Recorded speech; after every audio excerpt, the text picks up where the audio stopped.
Animated horror story बनाते हैं। तो अगर आप हमारी यानी खूनी मंडे चैनल की कहानियां एंजॉय कर रहे हैं तो हमारे चैनल को सब्सक्राइब कीजिए और हमारी लेटेस्ट वीडियोस की नोटिफिकेशन के लिए बेल आइकन दबाना मत भूलना।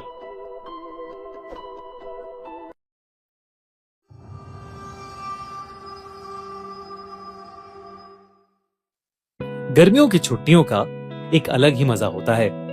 स्कूल बंद होता है और मस्ती करने का फुल टाइम मिलता है। ये कहानी भी ऐसी ही एक समर वेकेशन की है। 1998 की बात है। 16 साल की निशा और उसका 13 साल का छोटा भाई अमन उस साल की समर वेकेशन के लिए बहुत एक्साइटेड थे, क्योंकि वो करीब 10 साल बाद अपने नाना नानी से मिलने जा रहे थे। उनके नाना नानी शिमला हिल स्टेशन के पास एक छोटे से गांव में रहते थे। एक पुराना सा खेत वाला फार्म हाउस, जहां कभी भी लाइट चली जाती थी। पर अमन और निशा बहुत एक्साइटेड थे। ये पहली बार था जब वो अपने पेरेंट्स के बिना ट्रैवल कर रहे थे। एक लंबा सफर तय करके उनकी ट्रेन शिमला में रुकी। स्टेशन पर सिर्फ वो दोनों ही उतरे। उतरते ही उन्होंने अपने नाना नानी को देखा और बैग्स उठाकर उनकी तरफ दौड़ पड़े। नाना नानी बिल्कुल वैसे ही लग रहे थे जैसे उनकी यादों में थे, बस अब थोड़े कमजोर हो गए थे। उस समय तेज धूप पड़ रही थी और काफी गर्मी थी, लेकिन उसके बावजूद उनके नाना नानी ने शॉल ओढ़े हुए थे। उनकी आंखों में एक अजीब सा खालीपन था। चेहरे पर मुस्कुराहट तो थी, लेकिन बहुत ही नकली सी। लेकिन अमन और निशा का ध्यान इन चीजों पर गया ही नहीं। वो तो अपने नाना नानी से मिलकर बहुत खुश थे। पूरी कार राइड में दोनों अपनी ट्रेन के सफर की स्टोरी सुनाते रहे। नाना नानी ज्यादा कुछ नहीं बोले, सिर्फ हाँ में हाँ मिलाते रहे और बार बार गाड़ी के रियर व्यू मिरर से उन्हें देखते रहे। शिमला से करीब 1 घंटा कार ड्राइव करके वो लोग घर पहुंच गए। उनके नाना नानी का एक बड़ा सा फार्म हाउस था, पर काफी पुराना हो चुका था। पीली दीवारें और चारों तरफ जंगली घास। ऐसा लग रहा था कि जैसे उस घर को कोई मेंटेन ही नहीं करता है। दूर दूर तक कोई और घर नहीं था। रात हो चुकी थी तो आसपास कुछ दिखाई भी नहीं दे रहा था। घर के बाहर वरांडा में एक पुरानी रॉकिंग चेयर थी जो बिना हवा के भी हल्की हल्की हिल रही थी। अमन ने मजाक में बोला कि ऐसी ही जगह पर हॉरर मूवीज शूट होती हैं, और दोनों भाई बहन हंस पड़े।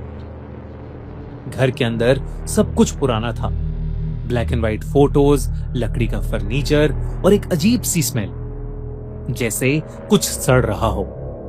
जब दोनों ने मुंह बनाया तो नानी मुस्कुराते हुए बोली, ये गोबर की स्मेल है, खेतों से आ रही है। ये कहकर नानी किचन में चली गई और नाना जी ने उन्हें उनका रूम दिखाकर खाने के लिए आने को बोला। उनका रूम काफी बड़ा था, पर खिड़की से सिर्फ अंधेरा और लंबी घास दिख रही थी। थोड़ी देर बाद नानी ने खाने के लिए बुलाया। सब डिनर के लिए बैठ गए।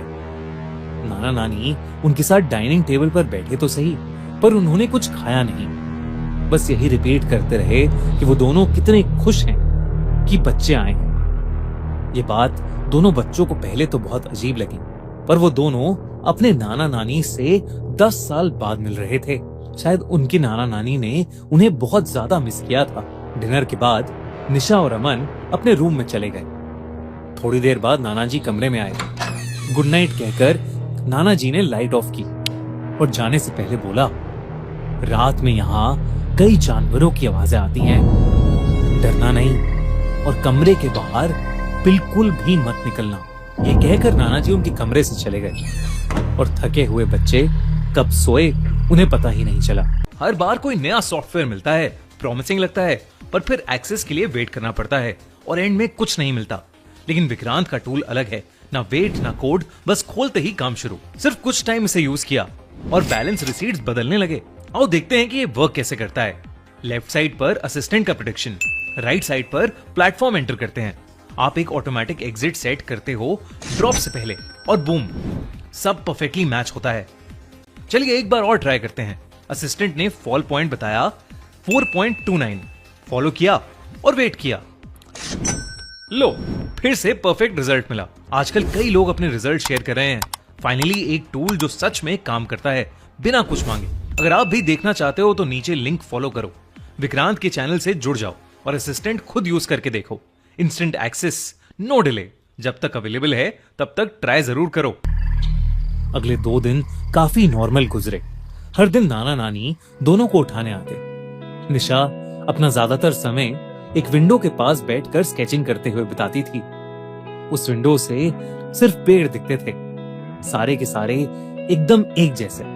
अमन घर के आसपास घूमता रहता या घर के पीछे के कोने में एक पुराने झूले पर बैठकर अपने वॉकमैन पर गाने सुनते रहता। नाना नानी हर दोपहर ये कहकर घर से निकल जाते कि वो दोनों खेत में काम करने जा रहे हैं और सीधा रात को वापस आते। घर में एक लैंडलाइन फोन भी था, पर वो खराब पड़ा था, तो वो बच्चे अपने मम्मी पापा से भी बात नहीं कर पा रहे थे। कुछ छोटी छोटी चीजें भी थीं जो थोड़ी अजीब थी, जैसे नाना नानी कभी भी उनके साथ कुछ खाते नहीं थे। हर बार कोई ना कोई बहाना करके दोनों डाइनिंग टेबल पर बस बैठे रहते। एक बार अमन ने देखा कि किचन में फ्रिज खुला हुआ था और अंदर सिर्फ एक पतीला था जिसमें कोई लाल गाढ़ा सा लिक्विड था।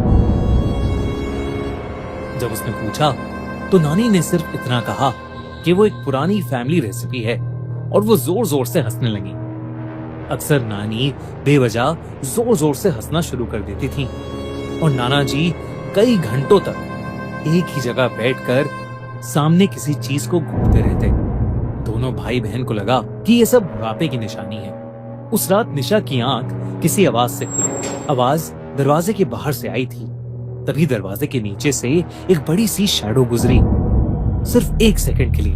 नाना जी की वार्निंग भूलकर निशा दरवाजे के पास दबे पांव गई और उसने धीरे से दरवाजा खोला। वो अजीब सी बदबू अब और तेज हो गई थी। सामने अंधेरा था, पर किसी के गुर्राने की आवाज आ रही थी। वो कोई जानवर नहीं लग रहा था, वो कुछ और ही था।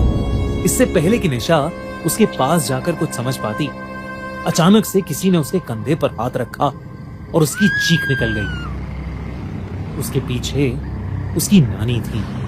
उनके चेहरे पर अब भी वही अजीब सी नकली स्माइल थी और उनका चेहरा अजीब सा सफेद पड़ चुका था। उन्होंने निशा को सोने को कहा। घबराई हुई निशा चुपचाप अपने कमरे में वापस आ गई, लेकिन वो डर के मारे सो ही नहीं पा रही थी।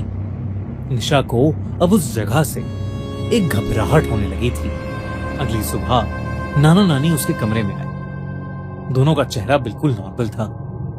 रोज की तरह वो बोले, नाश्ता किचन में है और वो खेत में काम करने जा रहे हैं। जैसे ही निशा को मेन डोर बंद होने की आवाज आई, उसने राहत की सांस ली। उस दोपहर अमन बाहर झूले पर बैठकर अपना हॉलिडे होमवर्क कर रहा था जब उसे घर के अंदर से कुछ बच्चों के खेलने की आवाज आई। उसने पीछे वाली खिड़की से झांका तो उसे एक परछाई दिखी, मानो किसी छोटे से लड़के की। अमन को लगा कि शायद घर पर मेहमान आए हैं, पर जब वो घर के अंदर गया तो वहां निशा के अलावा कोई नहीं था। वो पूरे घर में उस लड़के को ढूंढने लगा और तब उसका ध्यान ड्राइंग रूम में पड़ी ब्लैक एंड व्हाइट फोटोज पर गया। बीच में उनके नाना नानी की एक बड़ी सी फोटो थी और उनकी आंखों से खून बह रहा था। ये देखकर अमन डर गया। उसने फौरन निशा को बुलाकर वो फोटोज दिखाई, लेकिन तब वो फोटोज एकदम नॉर्मल थी। निशा ने भी अमन को अपने साथ हुआ कल रात का किस्सा बताया। दोनों बच्चों के हाथ पैर ठंडे पड़ चुके थे। आखिर चल क्या रहा था उस घर में? घर में टोटल 3 कमरे थे। उनके नाना नानी का रूम फर्स्ट फ्लोर पर था और वो हमेशा ही बंद रहता था। ऐसा लग रहा था कि जैसे वो गंदी सी बदबू उन्हीं के कमरे से आ रही है। उन दोनों ने किसी तरह चाबियों के गुच्छे से चाबी ढूंढकर वो कमरा खोला। दरवाजा खोलते ही उन्हें एक बहुत ही गंदी स्मेल आई। अंदर बेड पर 2 सड़ती हुई बॉडीज पड़ी थी। दोनों अपना मुंह ढककर थोड़ा और पास गए तो निशा ने देखा कि एक बॉडी के गले में वही लॉकेट था जो नानी पहना करती थी। निशा के पैरों तले जमीन खिसक गई। वो समझ गई कि ये लाशें उनके नाना नानी की हैं। पर अगर ये लाशें उनके नाना नानी की हैं, तो वो कौन हैं जिनके साथ वो रह रहे हैं? दोस्तों, ये था इस कहानी का पार्ट 1। इसका पार्ट 2 देखने के लिए सब्सक्राइब करो हमारा चैनल खूनी मंडे और देखो अगले हफ्ते कि इस कहानी में आगे क्या होता है।